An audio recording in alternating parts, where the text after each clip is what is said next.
Life is short. It's ending 1 minute at a time. Why waste it on fulfilling other people's expectations? This is just one of those questions presented in a novel written by Chuck Palahniuk named Fight Club. The film version of Fight Club, directed by David Fincher, starring Brad Pitt, Edward Norton, and Helena Bonham Carter, could be considered one of the best and most impactful movies ever made when looking at its reception and ongoing popularity.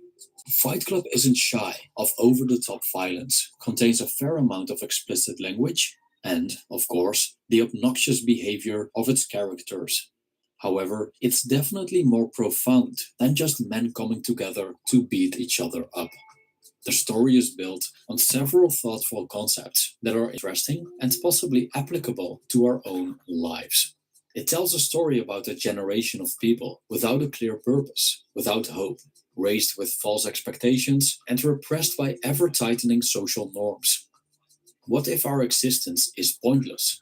What if God doesn't like us? What if we're nothing more than a compost heap? How do we find meaning in a meaningless existence? This video explores several philosophical ideas that Fight Club presents us. For those who aren't familiar with the story, this analysis explains and reveals the plot.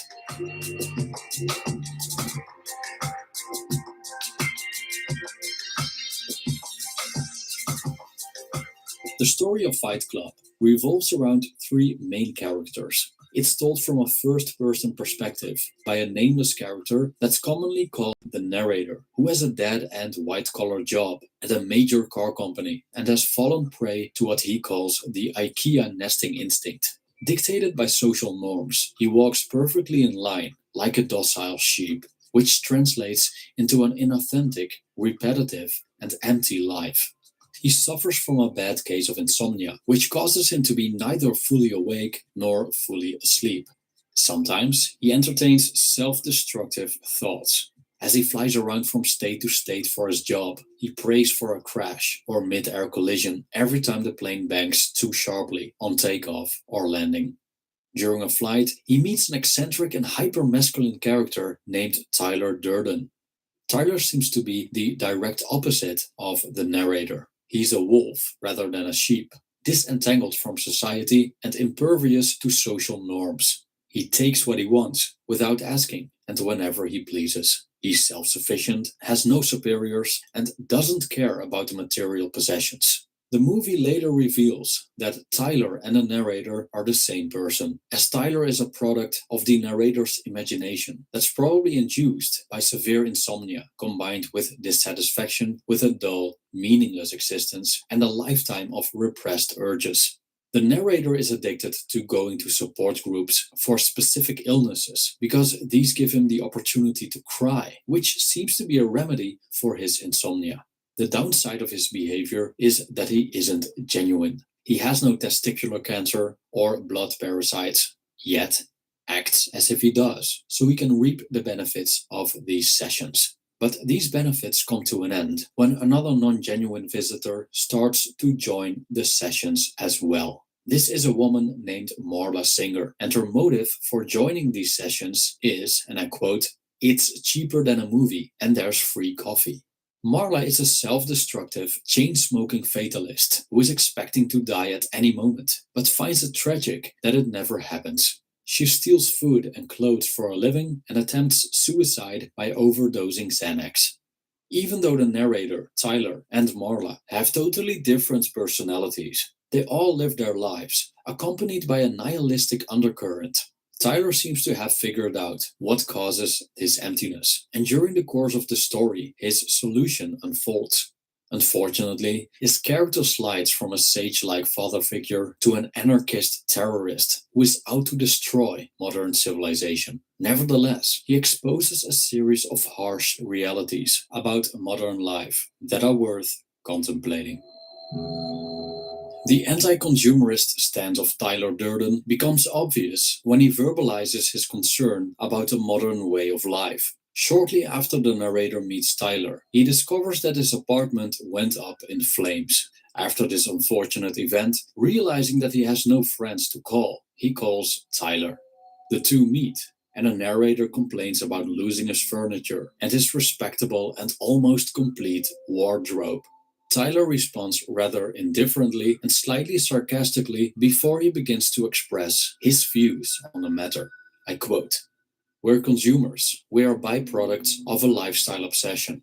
Murder, crime, poverty, these things don't concern me. What concerns me are celebrity magazines, television with 500 channels, some guy's name on my underwear, Rogaine, Viagra, Olestra."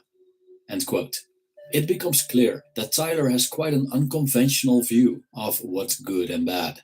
Murder, crime, and poverty are generally considered bad things, while consumer goods like televisions, clothing from a certain brand, products that help to hide aging, enhance bedroom performance, and help us with weight loss are considered preferable. Tyler has a contempt for the artificial, as opposed to elements that have been a natural part of the human condition, probably as long as we exist. This way of thinking touches upon an ancient Cynic philosopher named Diogenes of Sinope, who believed that modern civilized life hinders our natural state. At the end of the movie, it appears that the narrator has destroyed his apartment himself when he was taken over by his alter ego, Tyler Durden. This deed was the first step onto the road of detachment from his property into a more authentic way of life, and to, how Tyler puts it, reject the basic assumptions of civilization, especially the importance of material possessions. The narrator moves in with Tyler, who lives in a dilapidated house with ongoing leaks, power failures, and no IKEA furniture. Slowly but surely, the narrator indeed detaches from his previously destroyed property. Things you own end up owning you, Tyler tells him.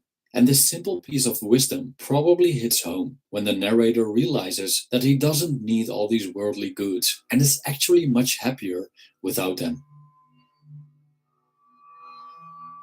Tyler Durden is a nonconformist and shows, again, similarities with Diogenes, who not only purposefully lived in poverty, but also rejected social norms. For him, social constructs are nothing more than a superficial layer of culture that represses our true nature. Diogenes lived in a barrel. Tyler lives in an abandoned building. Diogenes urinated in public. Tyler urinates in the soup of a restaurant. Diogenes bit his opponents like a dog. Tyler salivates over them using his own blood. The narrator, on the other hand, seems to be the embodiment of conformity, as he adapts his lifestyle completely to societal expectations. The problem with this behavior is that we dedicate our existence walking the paths that people other than ourselves have laid out for us. This need to conform, this fear of falling by the wayside, this sickly preoccupation by what others think of us, this necessity to keep up with the Joneses. What an exhausting way of life, just to feel accepted.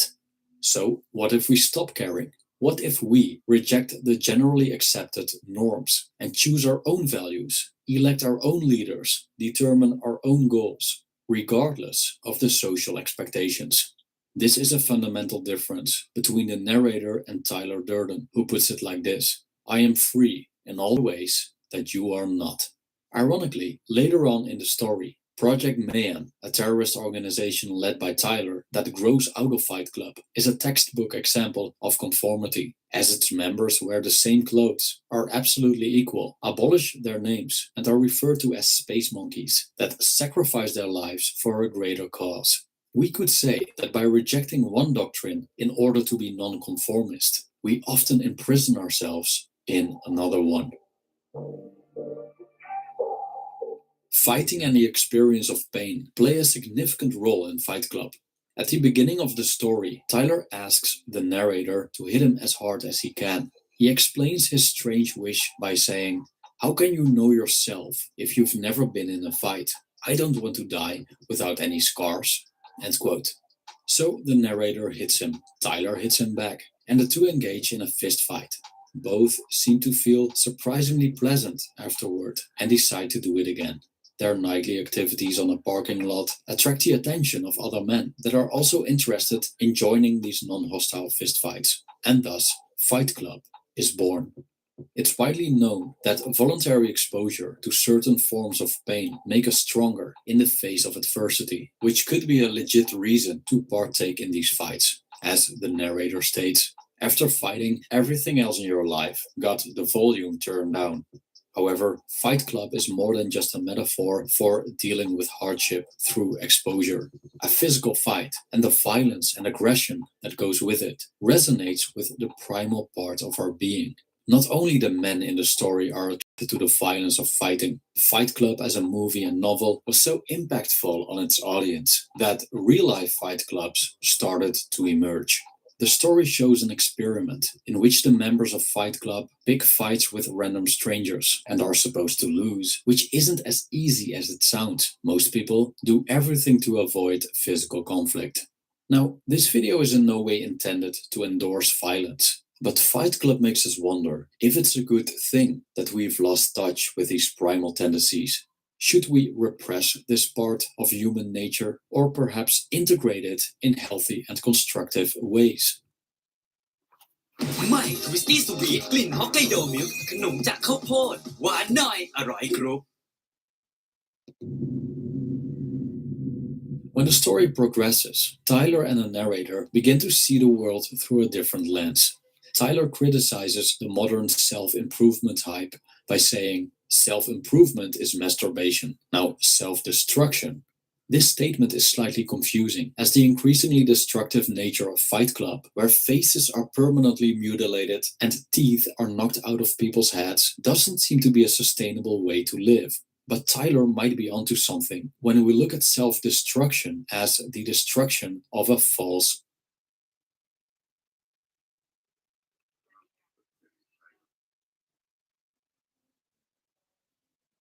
self. Self-improvement often points to the accumulation of external goods, a better house, a better job, a better body, more money. But why should we endlessly want to improve ourselves? Why can't we just be happy with how things are and take life as it comes? Or as Tyler states, I say never be complete. I say stop being perfect. I say let's evolve. Let the chips fall where they may. End quote.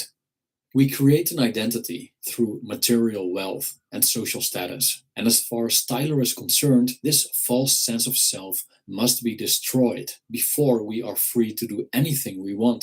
Therefore, Project Mayhem's Space Monkeys live by a mantra which goes like this. You are not your job. You are not how much money you have in the bank. You are not the car you drive. You are not the contents of your wallet. You are not your khakis. You are all singing, all dancing crap of the world. End quote. Tyler makes a so-called human sacrifice, namely a man called Raymond who works a dead-end job in a convenience store. Raymond wanted to be a veterinarian, but didn't make it because it was quote-unquote too much studying. Tyler threatens Raymond, saying that if he doesn't start studying within 6 weeks, he'll kill him. In this scene, Tyler points to another aspect of self-destruction, the act of letting go of fears, negative self-talk, and all distractions, so we can fully focus on our purpose. It's the destruction of everything within ourselves that holds us back from living life on our own terms. Many people go great lengths when it comes to pain avoidance. The problem is that running from pain means running from an inevitable part of life. The prospect of incurring pain makes us anxious and often leads to hedonistic decisions, that is, choosing the less painful path, even if a more painful path guarantees more success and pleasure in the future. Tyler Durden deals with this by inflicting a chemical wound on the narrator's hand using lie. As expected, the narrator does everything to escape the pain. He uses visualization techniques he learned at a seminar. It's 10 hours. Retreating in his cave to find his quote-unquote power animal. But Tyler slaps him in the face, forcing him to stay with the pain, saying, "This is the greatest moment of your life, man, and you're off somewhere missing it." End quote. For the narrator, Tyler has one central goal. He must reach bottom. After putting him through suffering and destroying his false identity, there's yet another aspect that must be crushed. Hope. Losing all hope is freedom, and therefore he must reject what has rejected him, his father, and God. I quote, "Consider the possibility that God does not like you.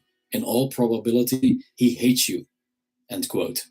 Tyler states that we don't need God, that we shouldn't care about redemption and damnation, and if we're God's unwanted children, so be it. Thereby, we lose all hope, but are also liberated from religious doctrine and fatherly authority. Now we're truly free. Now we can create our own meaning and live how we want to live. Tyler emphasizes the importance of knowing what we want in life. To achieve this, we must be willing to get out of our comfort zone and jump into the unknown without safety brackets. The narrator, however, has difficulties letting go of security. He begs Tyler to not mess around when he lets go of the steering wheel in a driving car while hitting the gas. Tyler calls the narrator pathetic and yells, "Hitting bottom isn't a weekend retreat. It's not a goddamn seminar. Stop trying to control everything and just let go." After an inevitable car crash, Tyler states that they just had a near-life experience. Fight Club is a story about rebellion against the status quo and a plea for the simple life. It criticizes the ways in which we are so hung up on security and material possessions, and how people let social norms dictate their lives. Stuff has become our religion. The idols we worship are IKEA and Starbucks. And the more we immerse ourselves in such an empty and unfulfilling existence, the more we start to resemble the things that we produce, manufactured products, rather than authentic human beings. Tyler shows us a way out, and even though his insights are profound, the execution is questionable. Fight Club and its terrorist branch Project Mayhem show us how easy it is to oppose one ideology in order to fall into another, and how a cult-like echo chamber built on rich beliefs could become very destructive. Nevertheless, Tyler challenges us to be self-sufficient and disobedient to the authorities that let us down, to live authentically and in the moment, to confront our fears, to boldly step out of our comfort zones and let the things that don't matter truly slide. Thank you for watching.